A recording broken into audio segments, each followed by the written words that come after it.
नवंबर 2025 की sales report आ गई है, जिसमें हमें देखने को मिला है धमाकेदार प्रदर्शन। कौन सी कंपनी की हुई है अच्छी बढ़ोतरी, कौन सी कंपनी की हुई है गिरावट और कौन बना है इस महीने का सेल्स किंग। तो चलिए जानते हैं पूरे डिटेल में फाडा की ताज़ा सेल्स रिपोर्ट के साथ।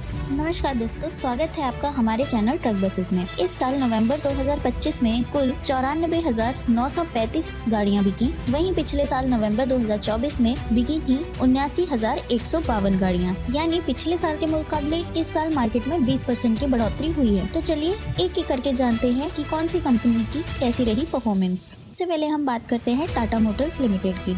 इस साल नवंबर 2025 में टाटा मोटर्स ने कुल बेची थी 33,294 गाड़ियां और वहीं पिछले साल नवंबर में इन्होंने बेची थी 28,428 गाड़ियां। यानी अगर देखा जाए तो पिछले साल के मुकाबले इस साल टाटा मोटर्स की ग्रोथ हुई है। दूसरे नंबर पर आता है महिंद्रा एंड महिंद्रा लिमिटेड। नवंबर 2025 में इन्होंने बेची थी कुल 28,225 गाड़ियां, जिसमें महिंद्रा एंड महिंद्रा लिमिटेड ने बेची थी 26,010 गाड़ियां और Mahindra last mile mobility limited ने बेची थी 2,215 गाड़ियां। जहां पिछले साल नवंबर 2024 में महिंद्रा एंड महिंद्रा लिमिटेड ने बेची थी कुल 23,324 गाड़ियां, जिसमें महिंद्रा एंड महिंद्रा लिमिटेड ने बेची थी 21,637 गाड़ियां और वहीं Mahindra last mile mobility limited ने बेची थी 1,687 गाड़ियां।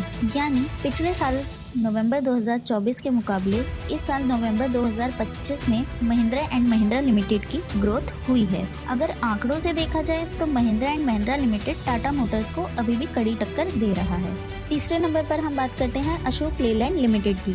इस साल नवंबर 2025 में अशोक लेलैंड ने कुल बेची थी 15,375 गाड़ियाँ, जिसमें से अशोक लेलैंड लिमिटेड ने बेची थी 15,251 गाड़ियाँ और स्विच मोबिलिटी ऑटोमोटिव लिमिटेड ने भेजी थी 124 गाड़ियाँ। वहीं पिछले साल नवंबर 2024 में अशोक लेलैंड ने बेची थी कुल 12,907 गाड़ियाँ, जिसमें अशोक लेलैंड लिमिटेड ने बेची थी 12,875 गाड़ियाँ और स्विच मोबिलिटी ऑटोमोटिव ने बेची थी 32 गाड़ियाँ। पिछले साल नवंबर 2024 के मुकाबले नवंबर 2025 में इनकी ग्रोथ हुई है। बीई कमर्शियल व्हीकल्स लिमिटेड, जिन्होंने नवंबर 2025 में बेची हैं कुल 7,115 गाड़ियाँ। वहीं पिछले साल बीई कमर्शियल व्हीकल्स लिमिटेड ने कुल बेची थी 5,648 गाड़ियाँ। इसे देख के पता लगता है पिछले साल के मुकाबले इस साल बीई कमर्शियल व्हीकल्स लिमिटेड की ग्रोथ हुई है। अब बात करते हैं हम मारुति सुजुकी इंडिया लिमिटेड की। इन्होंने नवंबर 2025 में बेची हैं कुल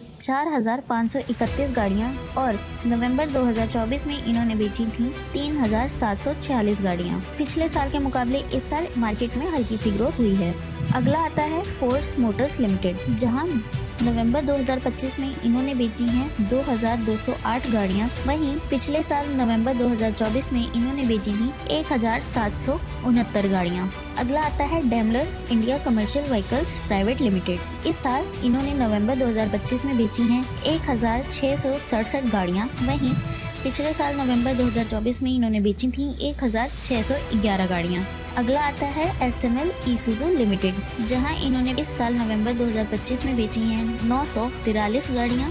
वहीं पिछले साल नवंबर 2024 में इन्होंने बेची थी 862 गाड़ियां। तो दोस्तों, ये था नवंबर 2025 के कमर्शियल व्हीकल्स की सेल्स रिपोर्ट का पूरा अपडेट। उम्मीद है कि आपको ये सारी जानकारी साफ और आसान तरीके से समझ आई होगी। अब आप कमेंट सेक्शन में अपनी राय बताइए कि आपके अनुसार आने वाले महीनों में कौन सी कंपनी का प्रदर्शन सबसे बेहतर रह सकता है। अगर आपको ये वीडियो अच्छी लगी और इन्फॉर्मेटिव लगी तो हमारे इस वीडियो को लाइक करें, हमारे चैनल ट्रक बसेस को सब्सक्राइब करना ना भूलें और आगे के आने वाले अपडेट्स के लिए नोटिफिकेशन के बेल आइकन को जरूर दबाएं। फिर मिलते हैं अब अगले वीडियो में, तब तक के लिए धन्यवाद।